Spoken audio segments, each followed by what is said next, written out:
Lab Electronics. In this video, I'm going to show you the new Dayton 1 50 watt amplifier head. This is a combination of all the greats into one package. So let me show you why I decided to build this amp. So a little history on the development of the Dayton Amp.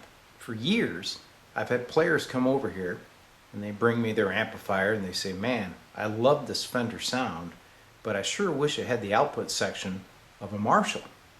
And I have some guys that have their Marshall amps here and say, you know, I love how powerful this amp is, but it's very brash and ice picky, and I sure wish it had the tone of a Fender. So I thought, hey, why don't I take those two greats and put them together in one amp with a D-Lab twist and have the ultimate 50 watt head. So here's the Dayton 1 installed in its cabinet. All right. Now from afar you'd think, well, that kind of looks like a Marshall head, right?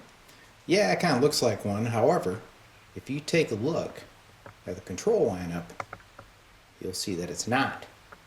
Okay, so we'll zing right in here. You can see the old Dayton 1 logo.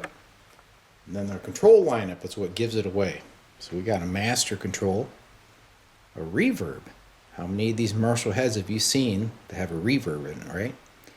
Then we got our bass, mid, and treble controls, which is a tone lineup from like a Fender Super Reverb. Here's a volume control, and you've got 2 input jacks over here, not 4 like you'd see on the typical Marshall. So these 2 input jacks are actually kind of wired in parallel with the 68K resistors that both feed the same 1-channel input preamp board. Here's the back side of the amp. Got the cover removed so you can see what's going on back there. So right up there is the Accutronics 3-spring reverb, and I put the jacks on top rather than on the back of the chassis so there wouldn't be any interference. Okay, so here's our tube lineup. You got a 12AX7, obviously your preamp, go into a 12AT7 and followed by a 12AX7, which is the reverb circuit. And if you go in here a little bit closer, you can see reverb transformer tucked back there. That's an original Fender type. Then our 12AT7 inverter. We feed 2 EL-34s. Okay, we don't have that guy all the way in the socket. There is the bias jack. You can see the Marshall iron back here, output transformer, power transformer. There's one of our filter caps, GZ34 rectifier. And if you take a look down here, you see our speaker jacks. We've got 2, 4, 8, and 16 ohm output jacks. The power switch is on the back, like you'd see on a Fender, as well as a fuse holder, and here is the AC input. Here's an aerial shot of the chassis. You can see that the lineup of the power transformers is pretty close to that of the JTM 45. And you can see that they actually have the tags. These are the actual Marshall type transformers, okay? And then we got the little Fender reverb transformer here. There's our preamp tubes with the shields. There's the output jacks for the reverb tank, output tubes, filter cap, etc. And back here is your bias control. And I'd like to keep that kind of tucked in the middle of the chassis to prevent inadvertent adjustment.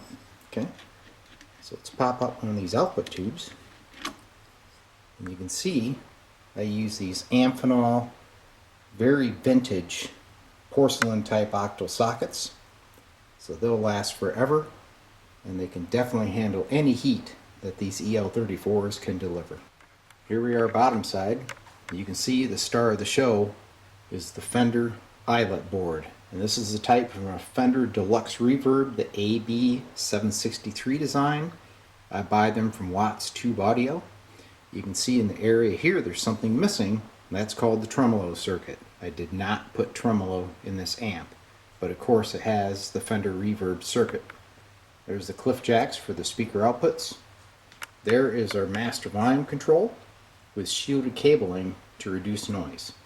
So why did I elect to put a Fender Eyelet board in the Marshall type amp?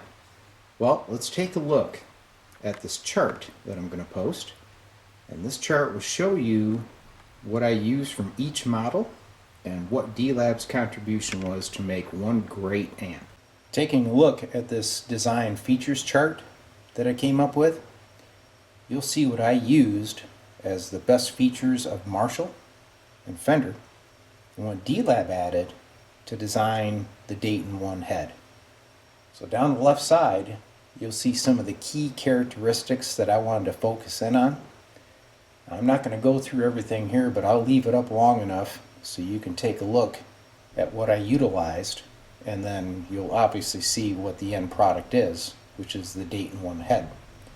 For example, the transformers, I used the original Marshall JTM 45 type for power, output, and of course the choke. And then to add that reverb feature that everybody wants, I put in the Fender original style reverb transformer. All right. The tone circuit, that was another biggie.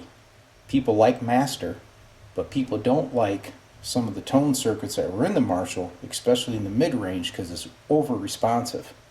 So I put in the Fender Super Reverb tone circuit, but D-Lab put a couple little mods in there to get it under control. So you can take a look at this chart, and then I'll cut back to the amp, we'll scan through it, and then I'll give you a little audio demo of what it sounds like. As stated, I utilized this Fender type Eyelet board for the Fender Deluxe AB763. And here's the layout, which is available on the web for free.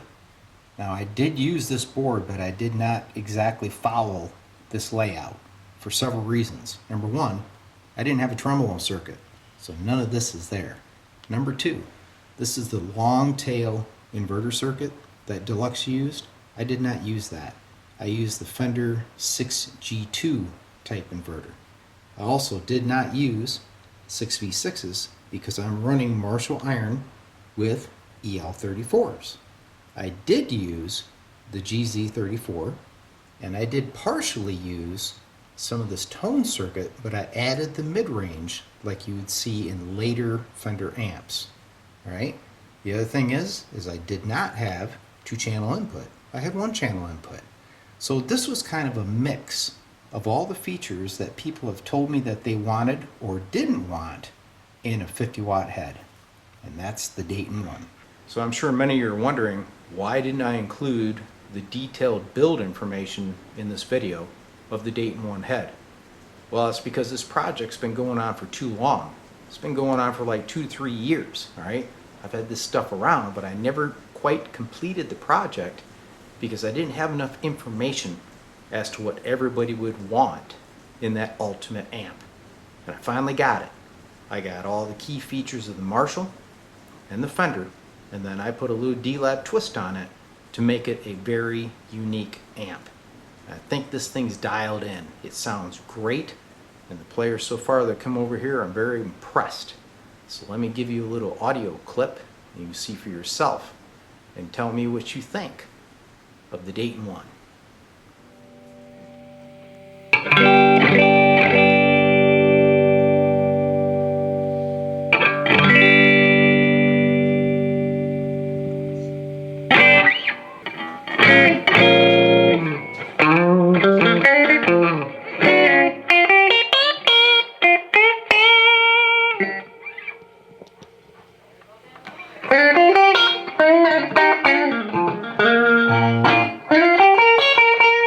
So you can see that D-Lab puts a lot of time and effort into developing these amps and making these videos to share what I do with you.